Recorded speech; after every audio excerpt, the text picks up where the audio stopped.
Hello, आप सब देख रहे हैं सिविल नेक्सस। तो आज हम अपनी इस वीडियो में डिस्कस करने जा रहे हैं एसएससी जेईई 2017 की सर्वेइंग सेक्शन को। तो हम उसमें से डिस्कस करेंगे सेट 7 और सेट 8 को। जो भी क्वेश्चन सर्वेइंग के सेट 7 और सेट 8 में पूछे गए थे वो हम इस वीडियो में डिस्कस करेंगे। तो सबसे पहला क्वेश्चन जो सेट 7 में पूछा गया था वो था the main principle of surveying is to work from. Option A is from part to the whole, option B is from whole to the part, option C is from higher level to the lower level and the option D is from the lower level to the higher level। अब जो main principal होता है surveying का is to work from whole to part, therefore option B is correct।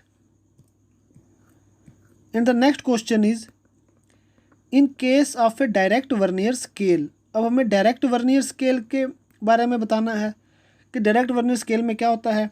Option A is graduations increase in opposite direction in which graduation of the main scale increase। option B smallest division is longer than smallest division of the main scale।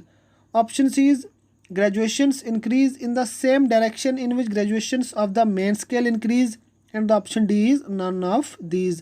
अब direct vernier scale में जब कभी direct vernier scale की बात करेंगे तो direct vernier scale में क्या होता है, graduations increase in opposite direction in which graduations of the main scale increase, therefore option A is correct। and the next question is the slope correction for a length of 30 meter along a gradient of 1 in 20। अब हमें बताना है slope correction. तो slope correction का formula होता है h² upon 2l where h is the height and l is the length। अब जो हमें स्लोप दिया गया है 1 in 20, इसके अकॉर्डिंग अगर हम कोई प्लॉट ड्रा करेंगे तो 1 होता है वर्टिकल। जब भी कभी स्लोप दिया जाएगा वर्टिकल इज टू हॉरिजॉन्टल दिया जाएगा। तो इसका मतलब है कि 1 हाइट ये है तो ये लेंथ 20 आ गई। और अब हमें क्वेश्चन में दिया गया है 30 मीटर लेंथ। जब कभी लेंथ 30 मीटर आ जाएगी तो इसका मतलब ये 1.5 आ जाएगा, क्योंकि जब लेंथ 20 थी तो हाइट हमें 1 मिल रही थी। उसी तरह जब लेंथ 30 आ जाएगी तो हाइट हमें 1.5 मिलेगी। देयरफॉर अब हम लगाते हैं अपना formula CS is equal to h² upon 2l। तो h कितना था 1.5 का स्क्वायर अपॉन 2 इंटू लेंथ कितनी है 30। CS इज इक्वल टू 1.5 का स्क्वायर अपॉन 2 इंटू 30। जब हम इसको सॉल्व करेंगे तो हमारे पास आ जाएगा 0.0375 मीटर। अब हमें आंसर लाना है सेंटीमीटर में, तो हम इसको मल्टीप्लाई कर देंगे 100 के साथ। जब हम इसको 100 से मल्टीप्लाई करेंगे तो आंसर आ जाएगा 3.75 centimetre. Therefore option A is correct. And the next question is correction per chain length of 100 links in a slope having a rise of 1 unit in n horizontal units। अब 1 in n का हमें slope मिल चुका है। अब हमने इसके लिए correction पर चेन लेंथ निकालना है। तो इसके लिए फार्मूला आप याद रख लें, करेक्शन पर chain length is equal to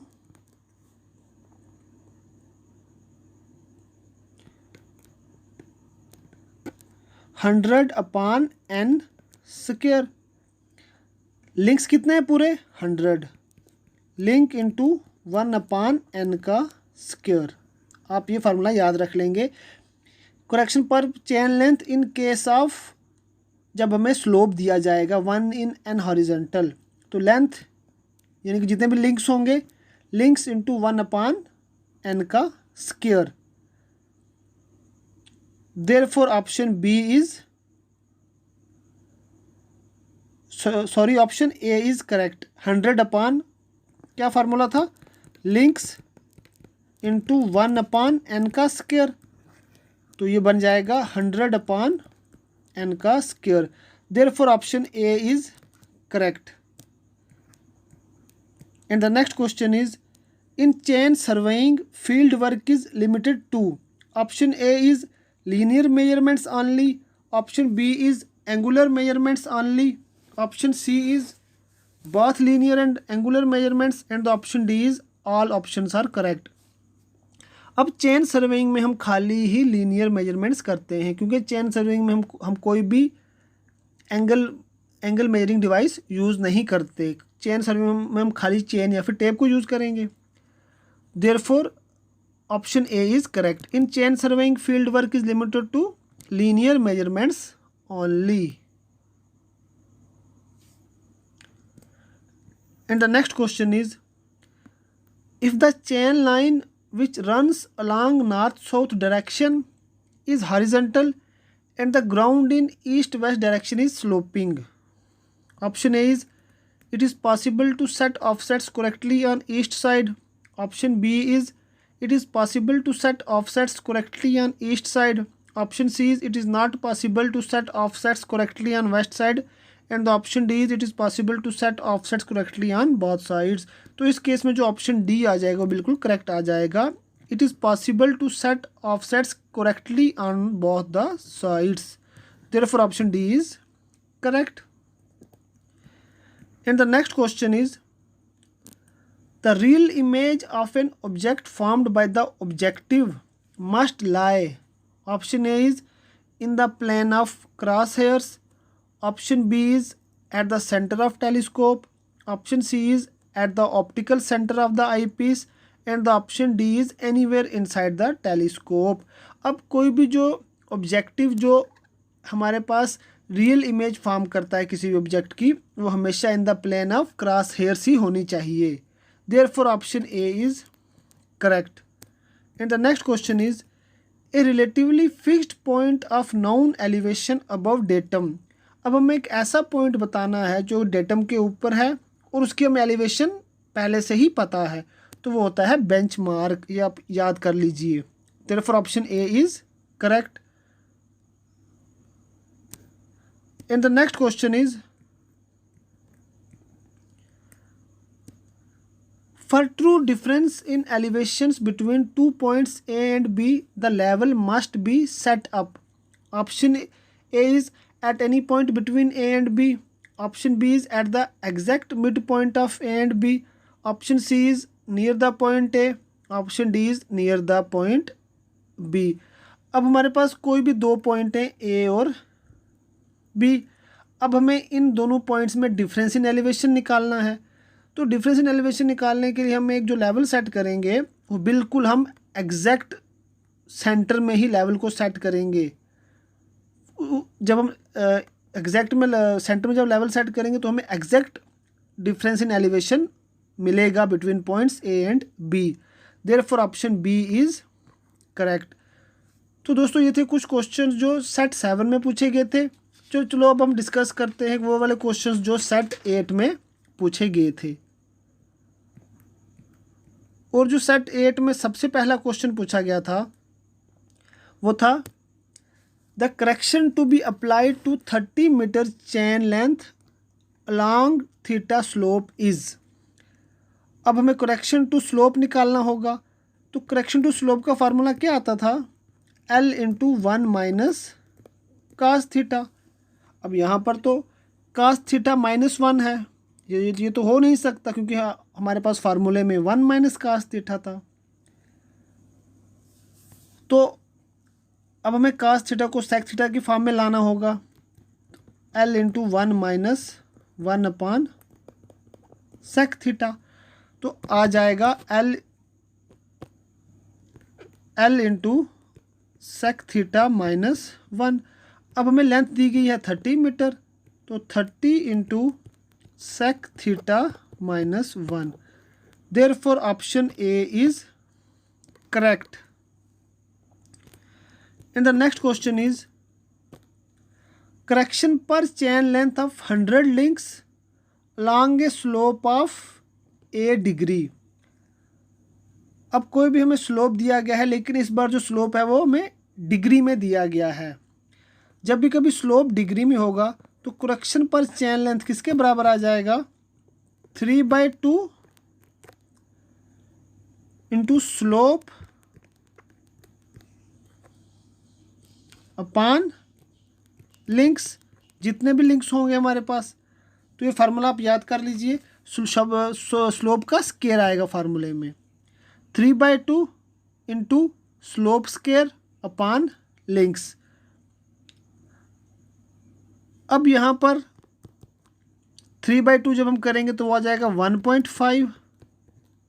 slope कितना है a, तो a का स्केयर अपॉन 100। लिंक्स हमें कितने दिए गए हैं 100। Therefore option A is correct. ये फार्मूला आप याद कर लीजिए कि जब भी कभी हमें करेक्शन पर चैन लेंथ पूछा जाए और हमें एक अलॉन्ग ए स्लोप करेक्शन पर चैन लेंथ निकालनी है, तो फार्मूला क्या आएगा 3/2 into slope square upon number of links.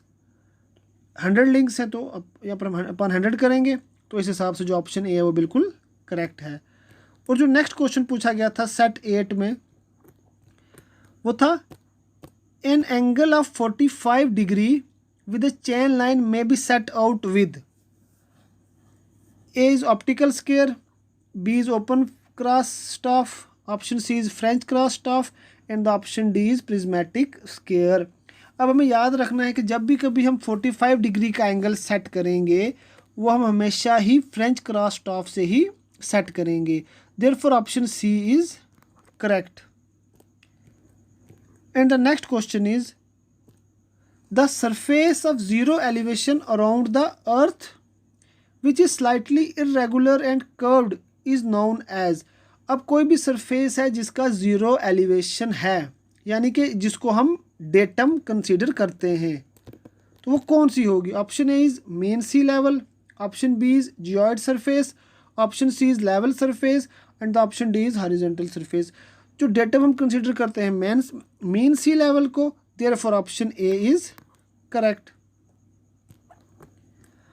And the next question is the imaginary line passing through the intersection of crosshairs and the optical center of the objective। अब कोई भी हमारे पास डायफ्रैगम था जिसके क्रॉस हेयर्स थे ये, और यहाँ पर हमारे पास ऑब्जेक्टिव है, इसका ऑप्टिकल सेंटर है ये।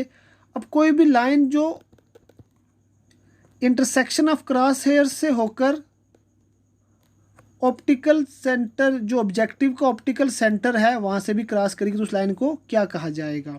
Option A is line of sight, option B is line of collimation, option C is axis of the telescope and the option D is none of these. तो दोस्तों उसे कहा जाता है line of collimation, because line of collimation is the line passing through the intersection of cross hairs of the diaphragm and the optical centre of the objective. Therefore option B is correct. And the next question is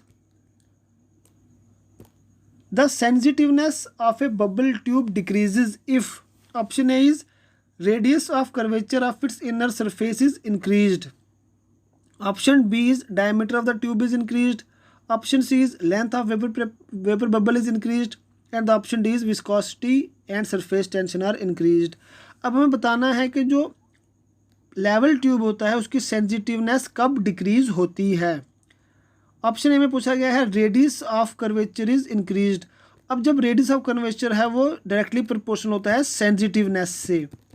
जैसे जैसे हम radius of curvature को बढ़ाएंगे वैसे वैसे sensitiveness भी बढ़ेगी।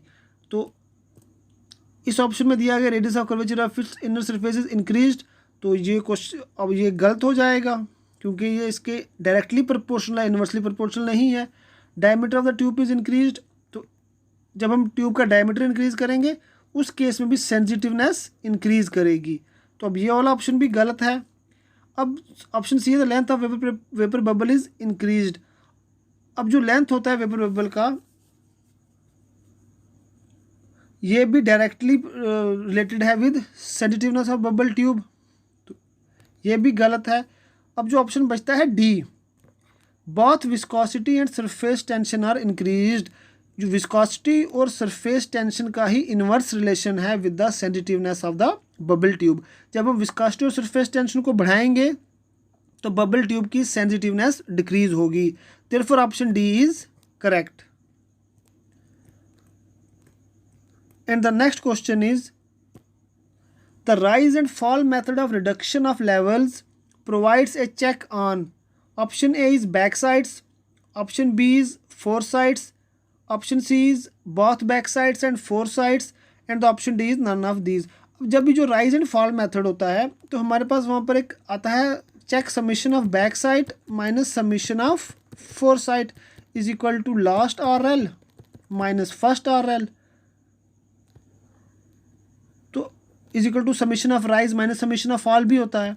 तो इसमें हम बैक साइड और फोर साइड दोनों को ही चेक करते हैं। Therefore option C which is both back sides and fore sides is correct.